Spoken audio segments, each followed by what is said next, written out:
4 size TV. భూమికి పొరుగునున్న శుక్రగ్రహం చాలా పొడిగా ఉంటుంది. దీనికి కారణాలను అమెరికా శాస్త్రవేత్తలు గుర్తించారు. అక్కడి వాతావరణంలోని హైడ్రోజన్ అంతరిక్షంలోకి వెళ్లిపోతుందని వారు గుర్తించారు. నీరు ఏర్పడడానికి అవసరమైన 2 మూలకాల్లో ఇదొకటి. రెండోది ఆక్సిజన్.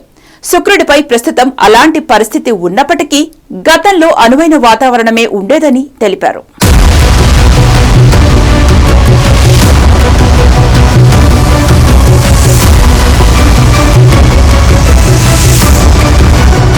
దాదాపు 100 కోట్ల ఏళ్ల కింద ఈ గ్రహం ఏర్పడినప్పుడు దానిపై కూడా భూమి మీదున్న స్థాయిలో నీరు ఉండేది.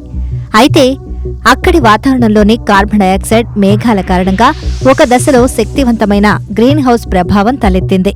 దీంతో ఆ గ్రహంపై ఉష్ణోగ్రతలు 500 డిగ్రీల సెల్సియస్కు పెరిగిపోయింది. ఫలితంగా అక్కడి నీరు మొత్తం ఆవిరై అంతరిక్షంలోకి వెళ్లిపోయింది. తాజా అధ్యయనంలో కంప్యూటర్ సిమ్యులేషన్లు ఉపయోగించి అసలు విషయాన్ని కనుగొన్నట్లు చెప్పారు.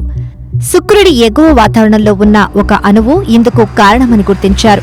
కార్బన్ డయాక్సైడ్తో నీరు కలిసినప్పుడు ఇది ఏర్పడుతుంది. దీన్ని HCO+ గా అభివర్ణిస్తున్నారు. ఈ రేణువులకు ధనావేశం ఉండటం వల్ల వాతావరణంలోని ఎలక్ట్రాన్లతో బంధాన్ని ఏర్పరుస్తాయి. ఈ క్రమంలో HCO+ అణువులు 2గా విడిపోతాయి.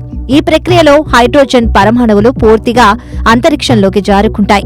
ఫలితంగా నీరు ఏర్పడటానికి అవసరమైన 2 మూలకాల్లో ఒక్కటి అక్కడ లభ్యం కావడం లేదు.